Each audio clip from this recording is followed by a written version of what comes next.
هفتم январ президенти ҷумҳурии тоҷикистон пешвои миллат муҳтарам эмомалӣ раҳмон кадрҳои баъзиҳои раисёни як қатор шаҳру ноҳияҳои кишвар роҳбарӣ дар дигар сохторҳои давлатӣ пешниҳодшударо барои суҳбат ба ҳузур пазируфтанд. бо натиҷагирӣ аз фаъолияти иқтисоди миллии кишвар дар соли 2025 муовинони раиси вилояти хатлон, раисони шаҳру ноҳияҳои Кӯлоб, Ҷайҳун, Мир Саид Алии Ҳамадонӣ, Ховалинг, Исфара, Истаравшан, Спитамен, Бобоҷон Ғафуров ва Рӯдакӣ, раис ва муовинони раиси кумитаи рушди маҳал аз вазифа озод гардида, ба ин вазифаҳо кадрҳои дигари ҷавону варзида таъин карда шуданд. Солеҳзода Ашурбой аз вазифаи муовини якуми вазири рушди иқтисод ва савдо ва Раҳмонзода Абдулло аз вазифаи ёрдамчии президенти ҷумҳурии Тоҷикистон оид ба масъалаҳои рушди иҷтимоӣ ва робита бо ҷомеа озод ва муовинони раиси вилояти Хатлон оид ба иқтисод ва идеология таъин гардиданд. ҳамчунин ба вазифаи директори муассисаи давлатии театри миллӣ Шарифзода Манучер, ки то ин вақт муовини вазири фарҳанги ҷумҳурии Тоҷикистон буд, таъин карда шуд. зимни суҳбат сарвари давлат муҳтарам Эмомалӣ Раҳмон ба кадрҳои ба вазифаҳои нав таъиншуда доир ба кору заҳмати содиқонаю софдилона ба нафъи давлат ва мардуми Тоҷикистон, риояи қонунияту тартиботи ҳуқуқӣ, бахусус вобаста ба тақсими замин барои сохтмони манзили истиқоматӣ, омодагӣ ба кишту кори баҳорӣ, интихоб ва тарбияи кадрҳои ҷавону ояндадор ва муомилаи дуруст бо мардум дастуру тавсияҳо доданд. таъкид гардид ки раванди созандагию бунёдкорӣ аз ҷумла бо ҷалби соҳибкорону ҳимматбаланду мардуми саховатпеша, бахусус ба хотири истиқболи сазовор аз Наврӯзи байналмилалӣ ва 35-солагии истиқлоли давлатии Тоҷикистон вусъат дода шавад. фармони президенти ҷумҳурии Тоҷикистон дар бораи аз вазифаи ёрдамчии президенти ҷумҳурии Тоҷикистон оид ба масъалаҳои рушди иҷтимоӣ ва робита бо ҷомеа озод намудани Раҳмонзода мутобиқи моддаи 69 Конститутсияи ҷумҳурии Тоҷикистон фармон медиҳам. Раҳмонзода Абдулло Қурбоналӣ бо сабаби ба кори дигар гузаштан аз вазифаи ёрдамчии президенти ҷумҳурии Тоҷикистон оид ба масъалаҳои рушди иҷтимоӣ ва робита бо ҷомеа озод карда шавад. Президенти ҷумҳурии Тоҷикистон Эмомалӣ Раҳмон шаҳри Душанбе 7 январи соли 2026. фармони президенти ҷумҳурии Тоҷикистон дар бораи аз вазифаи раиси шаҳри Кӯлоби вилояти Хатлон озод намудани Назарзода мутобиқи моддаи 69 Конститутсияи ҷумҳурии Тоҷикистон фармон медиҳам. Назарзода Бахтиёр Худоёр аз вазифаи раиси шаҳри Кӯлоби вилояти Хатлон озод карда шавад. президенти ҷумҳурии Тоҷикистон Эмомалӣ Раҳмон шаҳри Душанбе 7 январи соли 2026. фармони президенти ҷумҳурии Тоҷикистон дар бораи аз вазифаи раиси ноҳияи Мир Саид Алии Ҳамадонии вилояти Хатлон озод намудани Мирзозода мутобиқи моддаи 69 Конститутсияи ҷумҳурии Тоҷикистон фармон медиҳам. Мирзозода Нурулло Абдулҳай бо сабаби ба кори дигар гузаштан аз вазифаи раиси ноҳияи Мир Саид Алии Ҳамадонии вилояти Хатлон озод карда шавад. президенти ҷумҳурии Тоҷикистон Эмомалӣ Раҳмон шаҳри Душанбе 7 январи соли 2026. фармони президенти ҷумҳурии Тоҷикистон дар бораи аз вазифаи раиси ноҳияи Ҷайҳуни вилояти Хатлон озод намудани Одиназода мутобиқи моддаи 69 Конститутсияи ҷумҳурии Тоҷикистон фармон медиҳам. Одиназода Абдулҳафиз Абдусаттор бо сабаби ба кори дигар гузаштан аз вазифаи раиси ноҳияи Ҷайҳуни вилояти Хатлон озод карда шавад. президенти ҷумҳурии Тоҷикистон Эмомалӣ Раҳмон шаҳри Душанбе 7 январи соли 2026. фармони президенти ҷумҳурии Тоҷикистон дар бораи аз вазифаи раиси ноҳияи Ховалинги вилояти Хатлон озод намудани Набизода мутобиқи моддаи 69 Конститутсияи ҷумҳурии Тоҷикистон фармон медиҳам. Набизода Фаррухиддин Амурдин бо сабаби ба кори дигар гузаштан аз вазифаи раиси ноҳияи Ховалинги вилояти Хатлон озод карда шавад. президенти ҷумҳурии Тоҷикистон Эмомалӣ Раҳмон шаҳри Душанбе 7 январи соли 2026.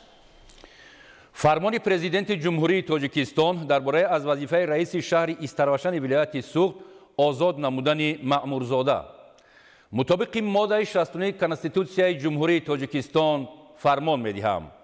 маъмурзода Адҳам Маъмур бо сабаби ба кори дигар гузаштан аз вазифаи раиси шаҳри Истарвашани вилояти Суғд озод карда шавад. Президенти Ҷумҳурии Тоҷикистон Эмомалӣ Раҳмон шаҳри Душанбе 7 январи соли 2026. фармони президенти ҷумҳурии тоҷикистон дар бораи аз вазифаи раиси шаҳри Исфараи вилояти Суғд озод намудани Баҳодурзода мутобиқи моддаи 69 Конститутсияи ҷумҳурии Тоҷикистон фармон медиҳам Баҳодурзода Баҳоваддин Баҳодур бо сабаби ба кори дигар гузаштан аз вазифаи раиси шаҳри Исфараи вилояти Суғд озод карда шавад. Президенти ҷумҳурии Тоҷикистон Эмомалӣ Раҳмон шаҳри Душанбе 7 январи соли 2026. фармони президенти ҷумҳурии Тоҷикистон дар бораи аз вазифаи раиси ноҳияи Спитамини вилояти Суғд озод намудани Нӯмонзода мутобиқи моддаи 69 Конститутсияи ҷумҳурии Тоҷикистон фармон медиҳам Нӯмонзода Темурҷон бо сабаби ба кори дигар гузаштан аз вазифаи раиси ноҳияи Спитамини вилояти Суғд озод карда шавад. Президенти ҷумҳурии Тоҷикистон Эмомалӣ Раҳмон шаҳри Душанбе 7 январи соли 2026. фармони президенти ҷумҳурии Тоҷикистон дар бораи аз вазифаи раиси ноҳияи Бобоҷон Ғафурови вилояти Суғд озод намудани Салимзода мутобиқи моддаи 69 Конститутсияи ҷумҳурии Тоҷикистон фармон медиҳам Салимзода Нусратулло Файзулло бо сабаби ба кори дигар гузаштан аз вазифаи раиси ноҳияи Бобоҷон Ғафурови вилояти Суғд озод карда шавад. Президенти ҷумҳурии Тоҷикистон Эмомалӣ Раҳмон шаҳри Душанбе 7 январи соли 2026. фармони президенти ҷумҳурии Тоҷикистон дар бораи аз вазифаи раиси ноҳияи рӯдакӣ озод намудани Ҳикматуллозода Абдуғаффор мутобиқи моддаи 69 Конститутсияи ҷумҳурии Тоҷикистон фармон медиҳам Ҳикматуллозода Абдуғаффор бо сабаби ба кори дигар гузаштан аз вазифаи раиси ноҳияи рӯдакӣ озод карда шавад. Президенти ҷумҳурии Тоҷикистон Эмомалӣ Раҳмон шаҳри Душанбе 7 январи соли 2026.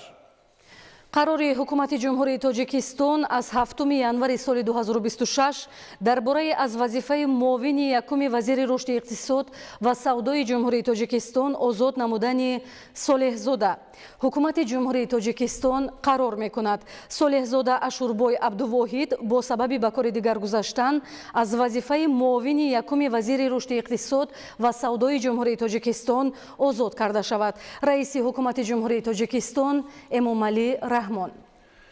қарори ҳукумати ҷумҳурии Тоҷикистон аз 7 январи соли 2026 дар бораи аз вазифаи муовини вазири фарҳанги ҷумҳурии Тоҷикистон озод намудани Шарифзода ҳукумати ҷумҳурии Тоҷикистон қарор мекунад Шарифзода Манучеҳр Муртазо бо сабаби ба кори дигар гузаштан аз вазифаи муовини вазири фарҳанги ҷумҳурии Тоҷикистон озод карда шавад. раиси ҳукумати ҷумҳурии Тоҷикистон Эмомалӣ Раҳмон. қарори ҳукумати ҷумҳурии Тоҷикистон аз 7 январи соли 2026 дар бораи аз вазифаи муовини якуми раиси Кумитаи давлатии идораи замин ва геодезии ҷумҳурии Тоҷикистон озод намудани Пирзода ҳукумати ҷумҳурии Тоҷикистон қарор мекунад Пирзода Диловар Атахон бо сабаби ба кори дигар гузаштан аз вазифаи муовини якуми раиси Кумитаи давлатии идораи замин ва геодезии ҷумҳурии Тоҷикистон озод карда шавад. раиси ҳукумати ҷумҳурии Тоҷикистон Эмомалӣ Раҳмон. амри президенти ҷумҳурии Тоҷикистон Ҷумъазода Шарифҷон бо сабаби ба кори дигар гузаштан аз вазифаи раиси Кумитаи рушди маҳаллӣ назди президенти ҷумҳурии Тоҷикистон озод карда шавад. Президенти ҷумҳурии Тоҷикистон Эмомалӣ Раҳмон шаҳри Душанбе 7 январи соли 2026. амри президенти ҷумҳурии Тоҷикистон Муъминзод Камолиддин Рамазон бо сабаби ба кори дигар гузаштан аз вазифаи муовини якуми раиси Кумитаи рушди маҳаллӣ назди президенти ҷумҳурии Тоҷикистон озод карда шавад. Президенти ҷумҳурии Тоҷикистон Эмомалӣ Раҳмон шаҳри Душанбе 7 январи соли 2026. фармони президенти ҷумҳурии Тоҷикистон дар бораи иҷрокунандаи вазифаи раиси шаҳри Кӯлоби вилояти Хатлон таъин намудани Пирзода мутобиқи моддаи 69 Конститутсияи ҷумҳурии Тоҷикистон фармон медиҳам Пирзода Диловар иҷрокунандаи вазифаи раиси шаҳри Кӯлоби вилояти Хатлон таъин карда шавад. президенти ҷумҳурии тоҷикистон эмомалӣ раҳмон шаҳри душанбе 7 январи соли 2026. фармони президенти ҷумҳурии тоҷикистон дар бораи иҷрокунандаи вазифаи раиси ноҳияи Мир Саид Алии Ҳамадонии вилояти Хатлон таъин намудани Набизода мутобиқи моддаи 69 Конститутсияи ҷумҳурии тоҷикистон фармон медиҳам. Набизода Фаррухуддин Амурдин иҷрокунандаи вазифаи раиси ноҳияи Мир Саид Алии Ҳамадонии вилояти Хатлон таъин карда шавад. Президенти ҷумҳурии тоҷикистон Эмомалӣ Раҳмон шаҳри Душанбе 7 январи соли 2026. фармони президенти ҷумҳурии тоҷикистон дар бораи раиси ноҳияи ховалинги вилояти Хатлон таъин намудани Рауфзода мутобиқи моддаи 69 Конститутсияи ҷумҳурии тоҷикистон фармон медиҳам. Рауфзода Саймумин Тоҷиддин раиси ноҳияи ховалинги вилояти Хатлон таъин карда шавад.